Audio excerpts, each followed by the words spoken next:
Welcome to Kiran sir YouTube channel. నేను మీ కిరణ్ సార్ని.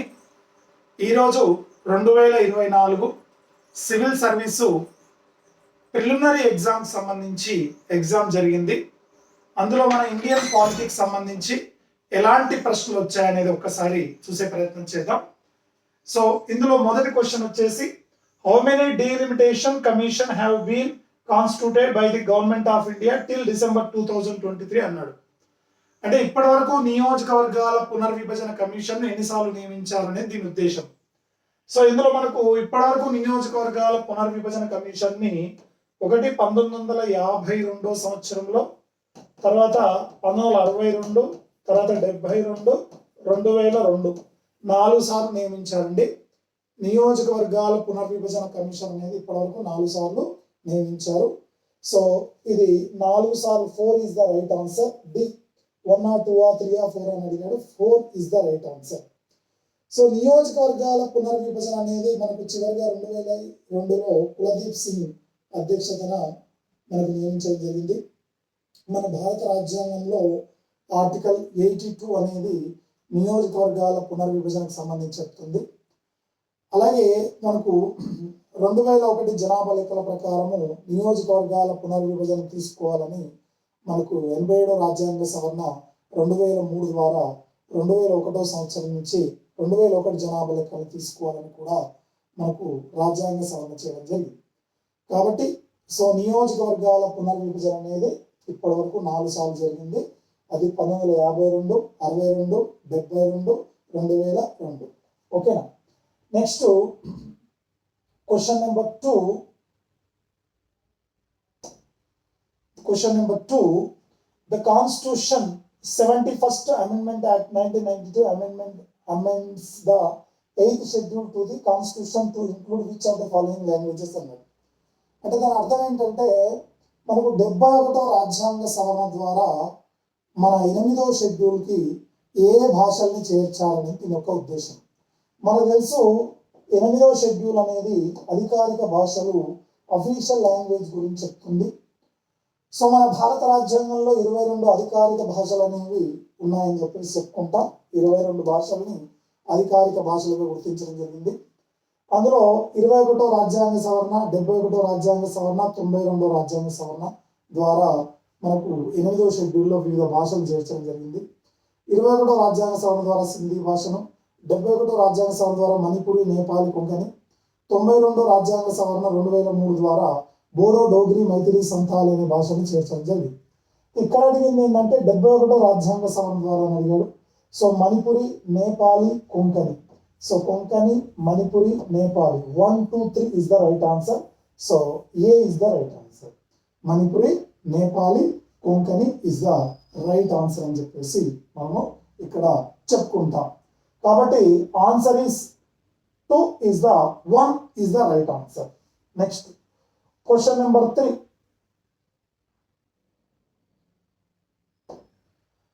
Question number 3, consider the following pairs. Party A పార్టీకి దాని leader ఎవరు అని అడిగాడు. సో భారతీయ జనసంఘ్, మనకు భారతీయ జనతా పార్టీ కంటే ముందు జనతా పార్టీ ఉండే, తర్వాత జనసంఘ్గా మారింది. సో అదే తర్వాత బీజేపీగా మారింది.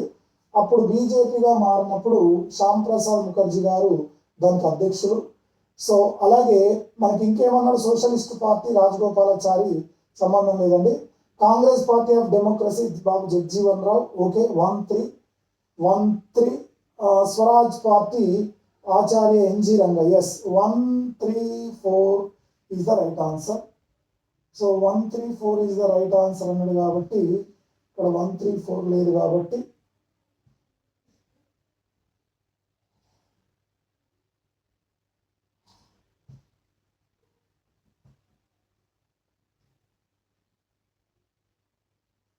ఎస్, ఆల్ ఆర్ 4 అవుతుందండి ఇక్కడ ఇచ్చిన ఆప్షన్లో అయితే.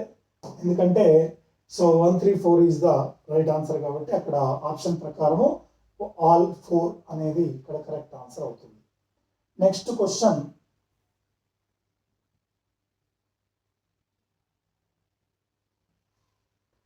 Right, which of the following statements are about constitution of India? Powers of municipalities are given, part 9A. Yes, మన రాజ్యాంగంలో 9 సబ్ క్లాస్ ఏ భాగం అనేది మున్సిపాలిటీల గురించి చెప్తుందండి. 9వ భాగమేమో గ్రామ పంచాయతీలు, 9A మున్సిపాలిటీలు. కాబట్టి ఇది statement answer. Emergency provisions are given in part 18th. Okay అండి. 18వ భాగం అనేది 352 నుండి 360 ఆర్టికల్ వరకు ఎమర్జెన్సీ అత్యవసర అధికారాల గురించి చెప్తుంది. ఇది కూడా కరెక్ట్ అండి. The provisions related to the amendments of constitution అంటే పార్ట్ 20. ఎస్. సో రాజ్యాంగ సవరణ విధానం గురించి 20వ భాగం చెప్తుంది. 1 కరెక్ట్, 2 కరెక్ట్, 3 కరెక్ట్ అండి. So all is the correct answer. So 1, 2, 3 is the right answer. అంటే ఇక్కడ ఏం అడిగాడంటే భాగాలు అడిగాడండి. 9A మున్సిపాలిటీల గురించి, తర్వాత 18వ భాగం వచ్చేసి అత్యవసర అధికారుల గురించి, 20వ భాగం వచ్చేసి రాజ్యాంగ సవరణ గురించి చెప్తుంది. కాబట్టి 3 కరెక్ట్ స్టేట్మెంట్లు. So 1, 2, 3 is the right answer. So D is the right answer. ఓకేనా. నెక్స్ట్, ఇది సివిల్ సర్వీస్ పేపర్ అండి. ఇది రోజు మనము ప్రతిరోజు చెప్పుకునేటువంటి సబ్జెక్టే. చూడండి, సివిల్ సర్వీస్లో కూడా మనకు సింపుల్గానే అనిపిస్తుంది. చూడండి, చదివితే ఏదైనా ఈజీ. సో నెక్స్ట్ వచ్చేసి మనకు నెక్స్ట్ క్వశ్చన్ వచ్చేసి which one of the following statement is correct as per the constitution of India అన్నాడు. So inter state trade and commerce is a state subject under the state list. Okay. తర్వాత inter state migration is a inter state trade and commerce అనేది ఇది central లిస్ట్కి వస్తుందండి. ఇది కాదు. Inter state migration is a state subject under the state list. Yes. Okay అండి. అంతర్రాష్ట్ర సంబంధించినటువంటి సో మైగ్రేషన్ ఏదైతే ఉంటుందో దానికి సంబంధించి స్టేట్ లిస్ట్కి వస్తుందండి. తర్వాత ఇంటర్ స్టేట్ అది ఇండియన్ సబ్జెక్ట్ కాదండి. ఇది corporation tax is a state subject కాదు. కార్పొరేషన్ ట్యాక్స్ అనేది సెంట్రల్ సంబంధించి, కార్పొరేషన్ పన్ను అనేది కంపెనీ లాభాలపై విధించేది. ఇది సెంట్రల్ గవర్నమెంట్ విధిస్తుంది, స్టేట్ గవర్నమెంట్ విధించాలి. So 2 is the right answer. Inter state migration is a state subject under the state list is the right answer. Next,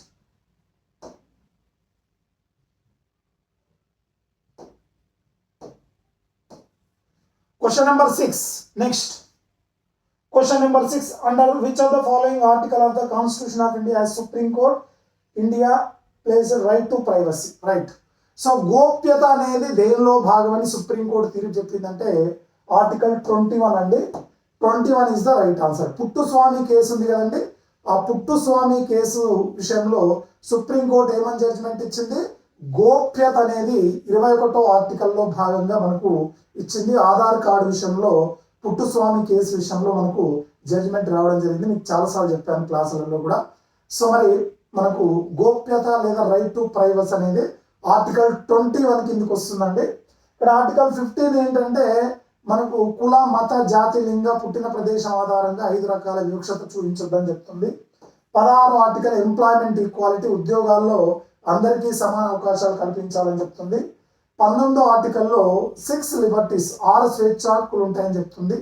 so కాబట్టి ఇక్కడ రైట్ టు ప్రైవసీ అనేది supreme court గోప్యత అనేది దేంట్లో భాగంగా చెప్పిందంటే 21 ఆర్టికల్లో భాగంగా చెప్పింది. So answer is D. 6th one answer is D. Next question,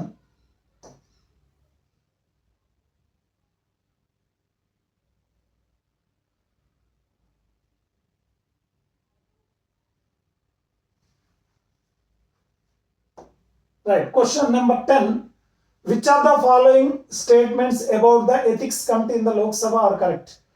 So initially it was an ad hoc committee and yes, ఎందుకంటే కాలానికి అనుగుణంగా సభ్యుల సంఖ్యను మార్చుకోవచ్చు కాబట్టి ఇది ad hoc కమిటీ అండి, తాత్కాలిక కమిటీ. రైట్ స్టేట్మెంట్ ఇది. Only member of the Lok Sabha can make complaint relating to unethical conduct. తప్పండి. ఓన్లీ మెంబర్ ఆఫ్ లోక్ సభకి కాదు, రాజ్యసభ సభ్యులకు కూడా ఇది చూస్తుంది ప్రవర్తన నియమావళి. కాబట్టి ఇది తప్పుడు statement. This committee cannot take off any matter which subject registered. So 1, 3 is the right answer. 1, 3 is the right answer అండి. సో ఎథిక్స్ కమిటీకి సంబంధించి లోక్సభలో మనకు ఉంటుంది. సో దానికి సంబంధించి ఉంటుంది. ఇవన్నీ విషయాలు మీకు Kiran publication Kiran sir quality book అని ఉంటుందండి, రీసెంట్ గా రిలీజ్ అయింది. మీరు ఈ బుక్ చూసుకోండి, సివిల్ సర్వీస్ లో వచ్చిన ప్రతి క్వశ్చన్ కూడా ఉంటుంది. మీరు కావాలంటే లేటెస్ట్ ఎడిషన్ వచ్చింది 10th ఎడిషన్. ఇది group 2, group 1, APPSC, TSPSC, JL, తర్వాత ఎస్ఐ, కానిస్టేబుల్, ఇతర అన్ని పోటీ పరీక్షలు, సెంట్రల్ గవర్నమెంట్కి సంబంధించిన ఇతర అన్ని పోటీ పరీక్షలకు ఇది అత్యంత ఉపయోగకరం అండి, ఈ కిరణ్ పబ్లికేషన్. సో మీకు బుక్ రిలీజ్ అయింది ఇటీవల, ఇది చూసే ప్రయత్నం చేయండి. సో చూడండి ఇది ఒక్కసారి, ఓకేనా. నెక్స్ట్ క్వశ్చన్ నెంబర్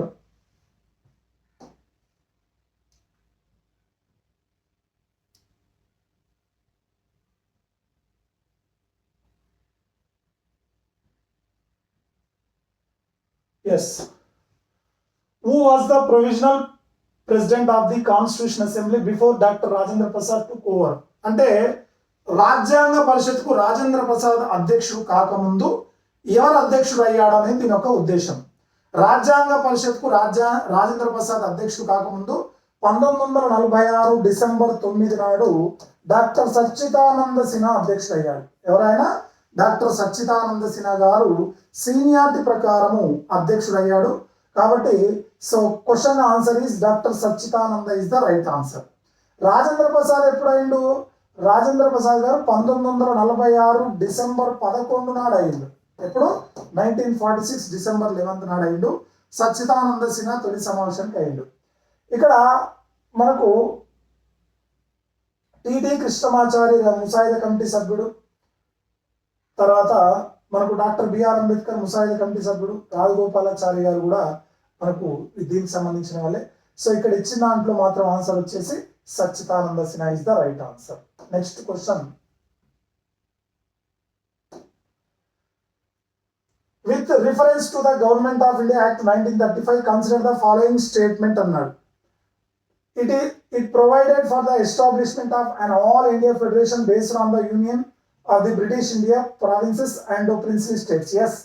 So మనకు జనరల్ గా ఎస్టాబ్లిష్మెంట్ ఫెడరేషన్, ఎస్, మనకు సమాఖ్య ప్రాతిపదికన బ్రిటిష్ పాలిత ప్రాంతాలు ప్రావిన్స్ ప్రాంతాలుగా మనకు సో పరిపాలించడం జరిగింది. మనకు 1935 భారత ప్రభుత్వ చట్టం ద్వారా సమాఖ్య అనే విధానం ఏర్పడ్డది. సమాఖ్య అంటే అధికారాల విభజన అండి. సో ఇది correct answer. Defence and foreign affairs were kept under the control of the federal legislature. తప్పండి, ఫెడరల్ లెజిస్లేచర్ గవర్నర్ జనరల్కి ఉంటుంది. సో ఫారెన్ అఫైర్స్ విదేశీ వ్యవహారాలు, తర్వాత ఫెడరల్ డిఫెన్స్ రక్షణ విదేశీ వ్యవహారాలు అంతా కూడా గవర్నర్ జనరల్ ఆధీనంలో ఉండేది. కాబట్టి only 1 is the right answer. Only 1 is the right answer. Next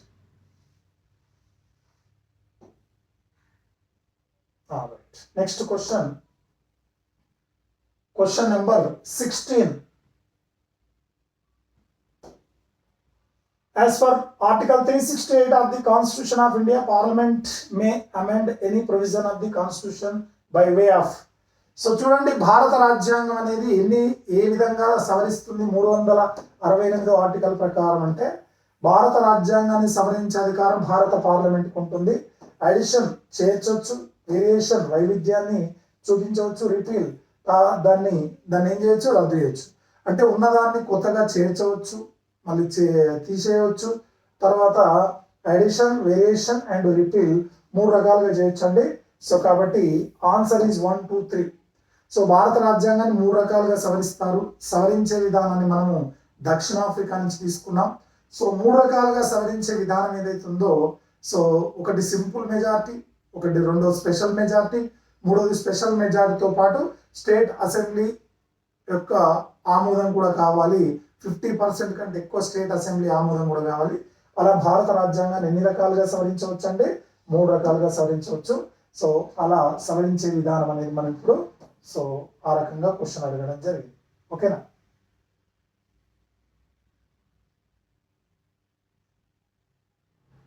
right, ఇదండి దానికి సంబంధించినటువంటి సో సివిల్ సర్వీస్కి సంబంధించినటువంటి ప్రశ్నపత్రం. సో మరిన్ని ప్రశ్నలు మనకు అందుబాటులోకి వచ్చిన తర్వాత మీకు ఎక్స్ప్లెయిన్ చేసే ప్రయత్నం చేస్తాను. Thank you so much. ఇది ఈరోజు సివిల్ సర్వీస్లో వచ్చినటువంటి ప్రశ్నలు. Thank you so much. Wish all the best.